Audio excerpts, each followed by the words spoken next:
Let's go for it!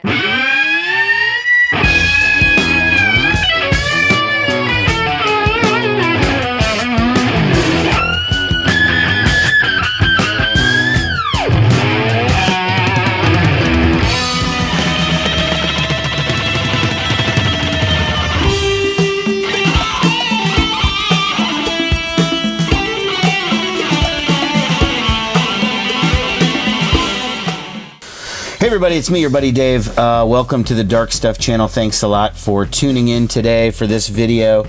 I was really trying hard to avoid the whole vinyl tag video that's going around, the sort of the trend, the theme, the whatever that happens every now and again. It's actually not unique to the vinyl community. It's all YouTube does it.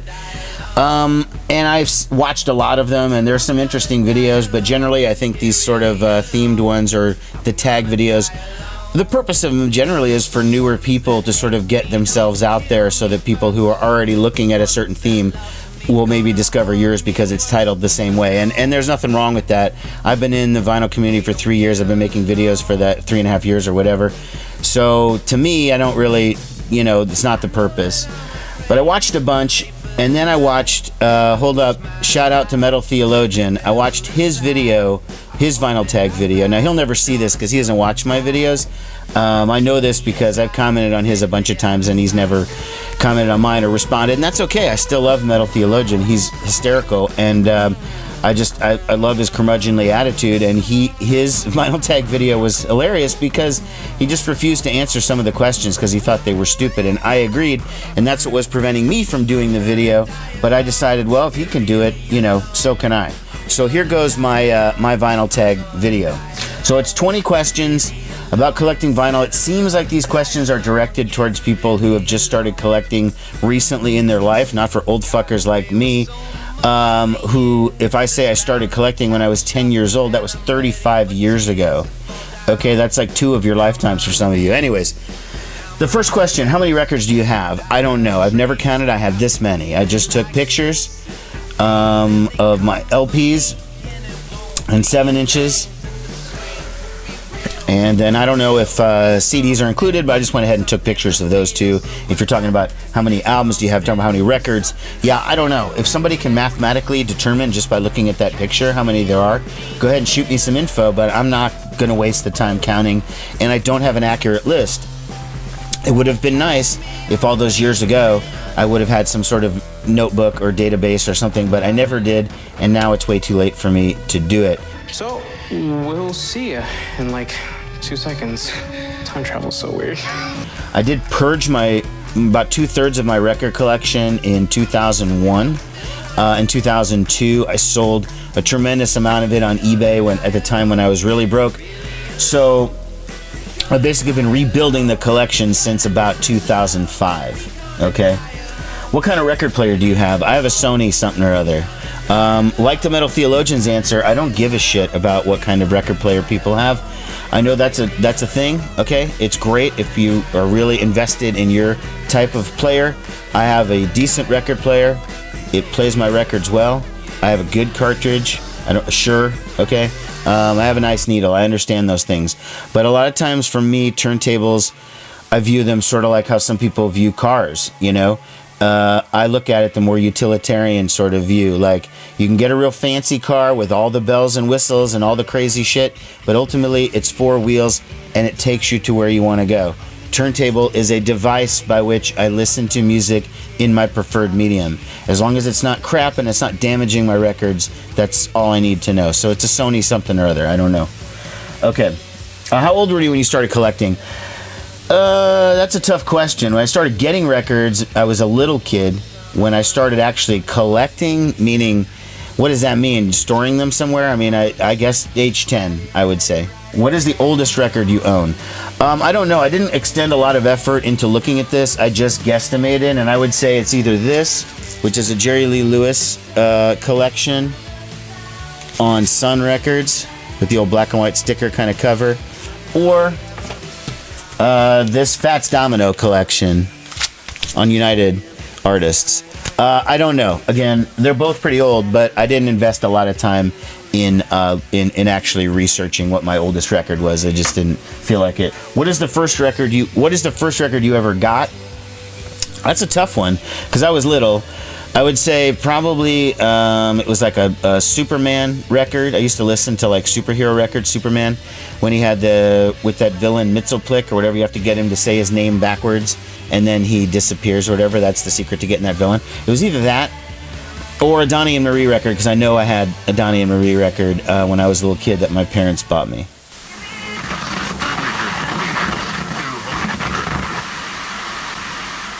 What is the first record you got with your own money? Again, for me, it's such a long time ago. I think it's one of these two records. It's either this one, The Who, Face Dances, 1981, when I was 10, or this one, Styx, Paradise Theater. Came out roughly the same time. I think it was 80, but I got it probably in 81, so I was probably 10. So I don't remember if these were my own money. It was either, I think it's either The Who, this Styx, or it was an Eddie Rabbit, the one with I Love a Rainy Night. Well, I love a rainy night, I love a rainy night. I love to hear the thunder, watch the lightning when it lights up the sky. I know I bought that, and I remember saving up when I was a kid for that, but so I don't know, actually. It was a long time ago. I don't remember. Hey, what is your favorite colored vinyl? I don't care about colored vinyl. It makes zero difference to me. I don't collect stuff for colors, but in the spirit of, being not a jerk, I will say that my favorite colored vinyl is this. And this is from Derek Higgins. You know him from the VC for Flyover. He gave it to me as a gift, and so I think it's cool because of that. And he has this sort of reddish and blue specked colored splatter vinyl or whatever. That is pretty cool, admittedly. But I would like it just the same if it were on black vinyl. But the question was, what's your favorite colored vinyl? So I'll just say that one in this case. What is a discount album you own? This is a confusing question to me. I don't understand. Is it something that's great that I got cheap? Or is it something that it just was cheap or whatever? This Glenn Campbell album, by the time I get to Phoenix, $1. I guess that counts. What is your prized possession?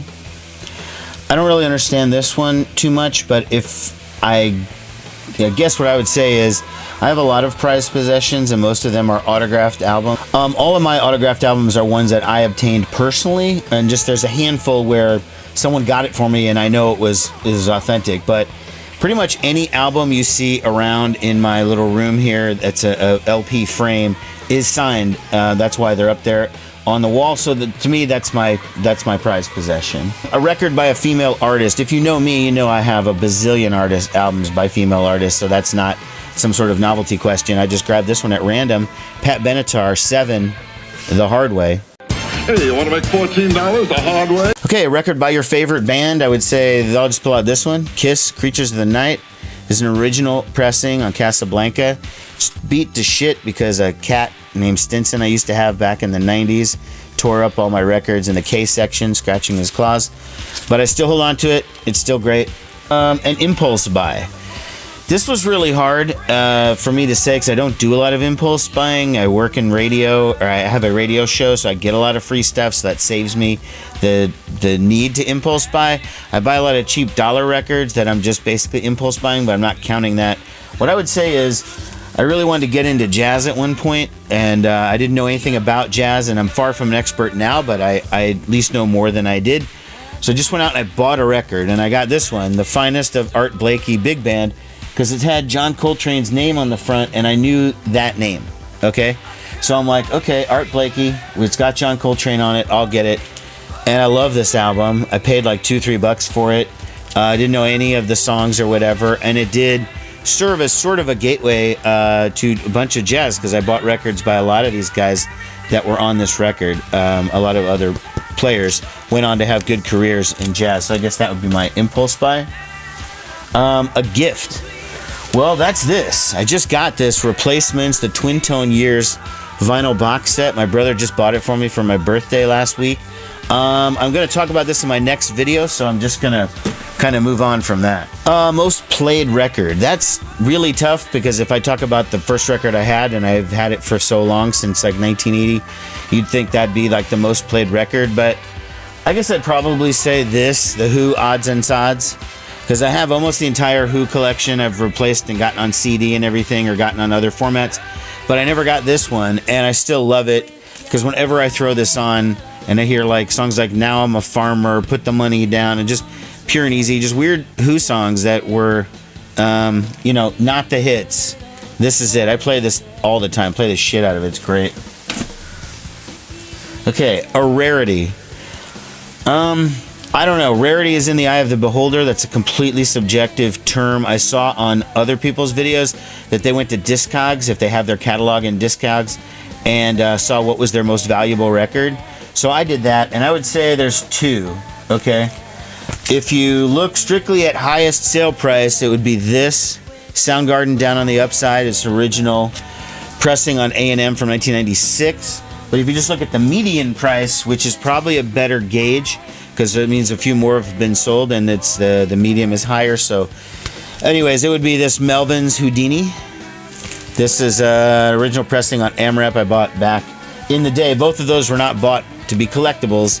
They were bought because they were new releases at the time. And in 1994 and 1996, respectively, or whatever, if you got a major label record, you know, an LP release, they put it out like 2 weeks before. They made them limited to a very, very little amount, and then they never repressed them again. So I guess that's why now they're seeming very rare. A rainy day record. I don't know. I don't have anything specific for this, but I do kind of like listening. I guess Fiona Apple would count. This is Extraordinary Machine. This is the only one I have on vinyl. I would probably say it would be more her first two albums, although I love all of them, but I'm showing Fiona Apple. It's good rainy day music. Feel good album. Well, half my catalog, half my records are feel good records, but I guess I'd go to this one. Prince, 1999. Side one, it's impossible not to just get up and just feel good after that. I mean, 1989, Little Red Corvette, Delirious. That's side one. Okay? Side two, Let's Pretend We're Married. Dance Music, Sex, Romance. So far you're going all the way through the entire record one, and you're just feeling great. Automatic, awesome. Something in the Water, and Free. They start slowing it down a little bit. This is when Prince kind of loses me sometimes. Maybe this is when I go get a drink or something. And then I come back to hear Lady Cab Driver and All the Critics Love You in New York. And then I probably would just take it off, the needle off, for International Lover, because that's another ballad. A nostalgic record. Well, I don't know. I don't understand this really. The question, again, it's so vague, but I'm going to go Aerosmith Live Bootleg.